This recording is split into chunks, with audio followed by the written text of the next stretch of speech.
The man grinding grain in the darkness once killed 1,000 warriors with nothing but a donkey's jawbone. He tore the iron city gates off their posts and carried them uphill on his shoulders. With his bare hands, he ripped apart a lion as effortlessly as tearing a cloth. Yet here he is, blind and chained, pushing a millstone like a beast of burden. Bronze chains gnaw at his wrists, and a blood-stained cloth covers the hollows where his eyes once were. How did the strongest man in history end up broken, forgotten in a Philistine dungeon? The answer starts with a birth foretold by an angel and a gift that made him untouchable. A gift that came with one command: no razor could ever touch his head. But something is stirring in the darkness of the prison. His hair, shorn and humiliated, is slowly beginning to grow again. But before the chains and the darkness, before Delilah whispered his secret away, there was a promise. An angel appeared to a barren woman with a message that would change Israel forever. You will conceive and bear a son. He will be a Nazirite from the womb, and the Philistines will feel his strength. The boy was born and named Samson. The sun itself seemed to pause to witness the child. From his earliest years, the Spirit of the Lord would stir him, but the gift was bound to a single, peculiar vow. No razor was to touch his head, for his long hair was the seal of his covenant with God. He grew into a man of impossible strength, but his power was never his own. One day, as he walked through the vineyards of Timnah, a young lion roared against him. With bare hands, he tore the lion apart as easily as a man splits a young goat. The secret of his power was hidden in those 7 uncut braids, a mystery no enemy could guess. But the Philistines were not content to leave Samson alone. They feared what he might do to their army. When they came for him in the hill country of Judah, he did not flee or hide. He found a fresh jawbone of a donkey, still sticky with blood, and he swung it with the fury of 10 storms. The first rank of Philistine spearmen fell like dry stalks before a scythe. Heaps of bodies piled around him, 1,000 men crushed by a single man. The survivors fled, shrieking, carrying the terror of Samson back to their cities. From that day, the name Samson curdled the blood of every Philistine warrior. They hated him with a hatred born of humiliation and fear. But for all his strength, Samson carried a flaw deeper than any sword wound, a weakness that would one day hand him over to his enemies, bound and blinded. But even after slaughtering 1,000 men, Samson could not resist proving his power. One night in Gaza, he tore the iron city gates from their posts and carried them uphill on his back. Yet that same man, when he reached the valley of Sorek, was undone by a single woman. Her eyes pull the strength right out of me. Her name was Delilah, and Samson loved her with a reckless, consuming fire. The Philistine lords discovered this weakness and approached her in secret. 1,100 silver shekels from each of us. Delilah, just find out why he is so strong. Silver enough to make me a queen, and all I have to do is ask. She agreed without hesitation. The fate of the strongest man on earth was now for sale. With a simple nod, Delilah became the most dangerous person in Samson's world. Samson, you trust me, don't you? Tell me what makes you so strong. If anyone binds me with 7 fresh bowstrings that have never been dried, I will be as weak as any other man. She took his words and waited until sleep took him. With 7 fresh bowstrings, she bound his wrists tightly as the Philistine soldiers waited in the shadows. She called out, and the men rushed in. But Samson woke. He snapped the bowstrings like threads of flax that touched the fire. The soldiers fled in terror. Delilah, you betrayed me? You mocked me. You told me lies. How can you say you love me? But the test had failed. The secret remained locked behind his lips. Yet the Philistine lords would not be cheated, and Delilah would not give up so easily. Samson, you've already lied to me once. Don't you trust me at all?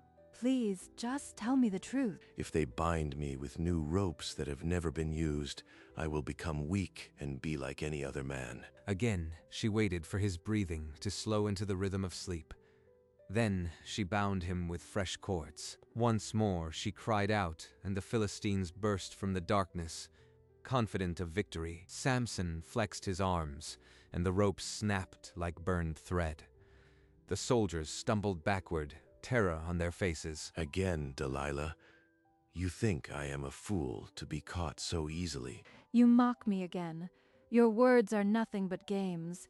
How can you claim to love me? Why do I keep coming back to her? But the pattern was set. Every lie brought the enemy closer, even as his strength remained. Delilah seethed in silence. She would not be humiliated a third time. Samson, how can you keep lying to me? Your heart is closed. Don't you love me? Weave my 7 locks into the loom and fasten it with the pin. Then I'll be as weak as any man. She waited until his breathing deepened into sleep, then wove his braids into the loom, securing them with the pin. Once more she cried out, and the Philistines charged from their hiding place, swords drawn. Samson woke, yanked the pin from the loom, and the soldiers scattered in panic. Delilah, 3 times you have deceived me. Do you think I'll ever trust you now? You mock me again. You have never loved me, only lied to me with your riddles. Why do I stay when every night she tries to destroy me? His lie had touched the truth. The secret was barely hidden now. Delilah knew she was close. She would not stop until his strength was stripped away forever. Samson, tell me your heart. If you loved me, you wouldn't hide from me. Delilah, stop. You are tearing me apart. She did not stop. Every sunrise brought fresh tears, every sunset a new accusation. You say you love me, but your heart is a locked door. I mean nothing to you. I can't breathe. Her voice is a weight crushing my soul. His soul was vexed to death. The strongest man on earth could not escape her words. Tell me why you are so strong, or I'll know you never cared. If I tell her, maybe she'll stop. Maybe then she'll love me. He had withstood armies. But against a weeping woman, his strength melted away. He was one breath away from opening the door that would destroy him. How can you tell me you love me when your heart is not with me? You've mocked me these 3 times. If I don't speak now, I'll lose her forever. She'll never stop. A razor has never touched my head. I have been a Nazirite to God from my mother's womb. If my hair is cut, my strength leaves me. He told her all his heart, hiding nothing. The secret of his unshorn hair lay naked before her. Finally, the strength hidden in those braids will be mine to cut. The strongest man on earth had just handed over the key to his destruction. Now I know your heart is truly with me. You've trusted me with everything. Then you'll stop tormenting me? You'll believe that I love you. She smiled and kissed him. But inside, the weight of silver was already pressing against her palm. The trap was set. The secret was no longer his alone. Delilah sent word to the Philistine lords that night. The secret was hers. They brought the silver, 1,100 pieces each, and poured it into her hands. She lulled Samson to sleep, his head resting on her lap, his 7 braids unguarded. Behind him, a man stepped from the shadows, razor in hand. She nodded. The razor sliced through the first braid, and a lock of hair fell like silk, braid after braid. The covenant that held his strength was stripped away. He woke to a strange lightness in his limbs. The weight of his strength was gone. I'll shake myself free. These ropes will snap like always. He strained. Nothing happened. The Lord had left him. The Philistines burst in, and the strongest man on earth was dragged away like a goat. They threw him to the ground. A Philistine captain nodded, and a soldier approached with a hot iron. The scream that tore from Samson's throat was not of pain but of horror. The light was gone. Bronze shackles were hammered around his wrists, and they drove him like an animal into the darkness of the Gaza prison, where a great millstone waited. The weight of the stone. The endless circle. This is my world now. But slowly, almost imperceptibly, the stubble on his head began to thicken. Hair that once held the covenant now a whisper of returning hope. The Philistines laughed, thinking they had broken him. They did not notice what was growing. I cannot see, but I feel it. Something is changing. The strongest man on earth had become a blind slave. But the story was not over. The millstone turned, grinding grain, grinding days. The sound became the rhythm of his suffering. Weeks blurred into months. Without eyes, he could no longer tell if the sun had risen. Time is a circle like this stone. I cannot tell day from night. Their strength remembered. His hands grew thick with callus, pulling the wooden beam in endless circles. The Philistine guards jeered at the blind giant, their laughter echoing through the dungeon. But on his head, unnoticed by his captors, the shorn stubble had become a dark, curling mane. The locks fell past his ears, heavy and alive, breaking the silence of his prison. I feel the weight of hair on my shoulders. It has grown long again. The Philistines saw a beast of burden. They did not see the sign of the covenant returning. In the darkness, something was stirring, just as it had when the angel first spoke his name.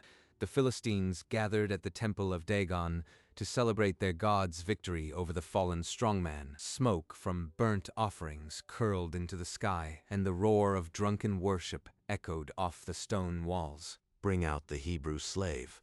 Let the blinded ox grind for our entertainment. A thin boy was sent to the prison. He loosened Samson's chains and pressed a rope into his calloused palm. Come, blind one. The lords want to laugh at the man who once tore our gates away. Samson, his hair now heavy and long, allowed the child to guide him through the hissing crowds. They entered the great hall of Dagon. Thousands pressed on the roof and crowded the floor, a sea of hateful faces. Laughter and jeers slammed against him from every side. The blind giant stood motionless in the chaos. The stench of wine and incense. They think I am nothing. But the weight on my shoulders tells another story. The world's strongest man stood in the heart of his enemy's temple, blind and bound, but not quite broken. Boy, bring me to the pillars that hold up this house. I need to lean against them. They brought you here to be mocked, not to rest. But follow me. The boy, though annoyed, led the blind giant through the sea of taunting Philistines. Samson's battered hands reached out and touched the cold, rough stone of one of the two central pillars. Above them, the roof groaned under the weight of thousands, a trembling mass of wood and stone.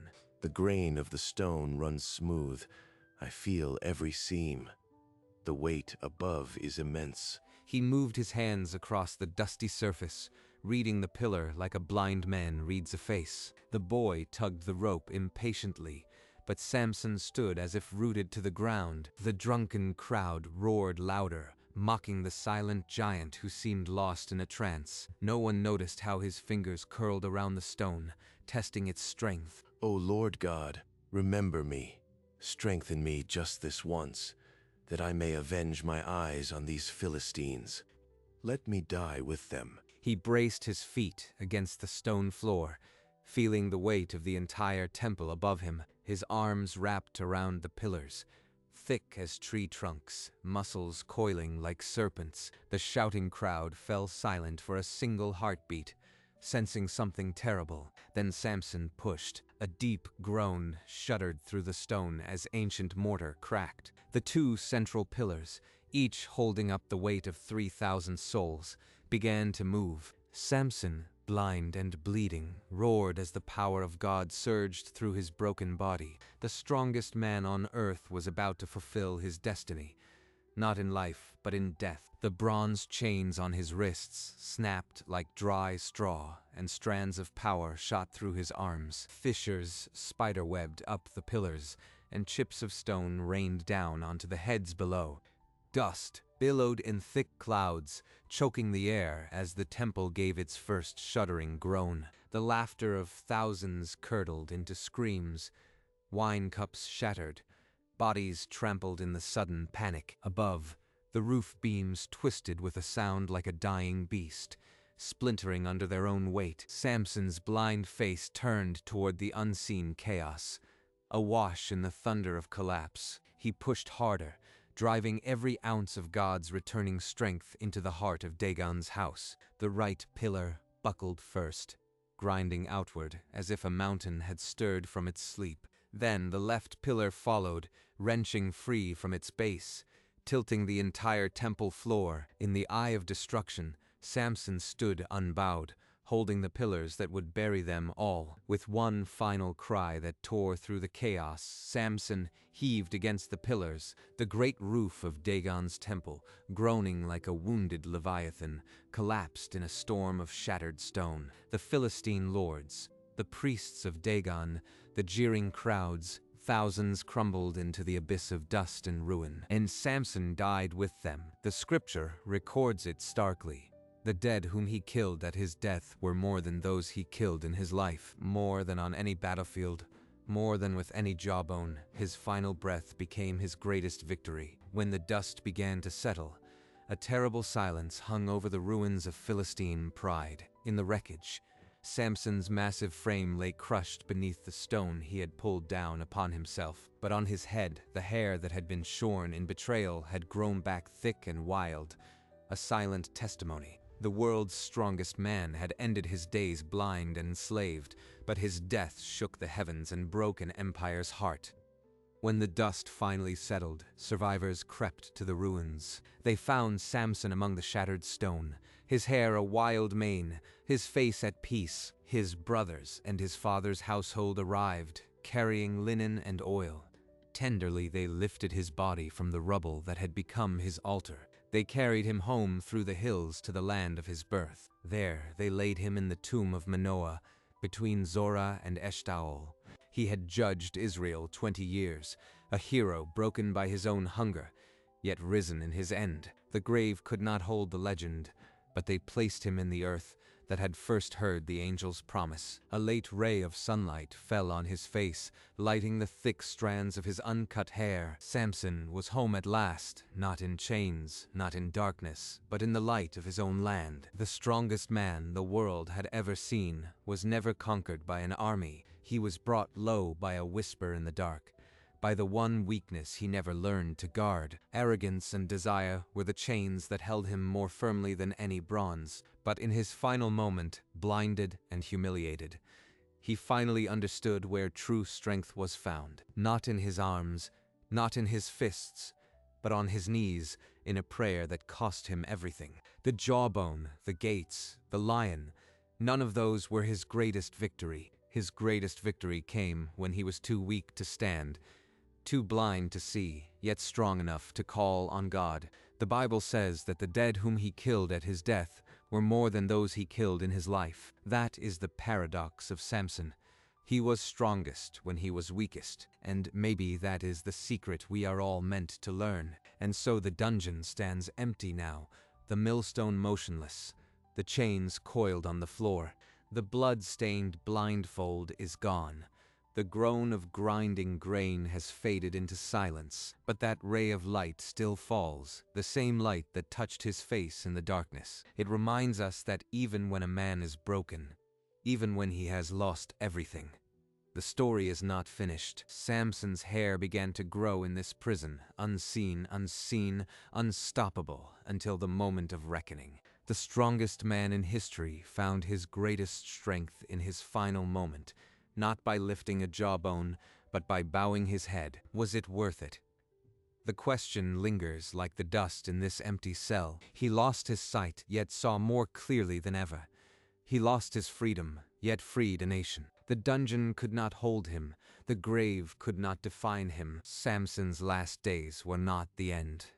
They were the beginning of a legend that still echoes through the ages. But long before the chains and the darkness, a young man stood on a hilltop under an ancient sky.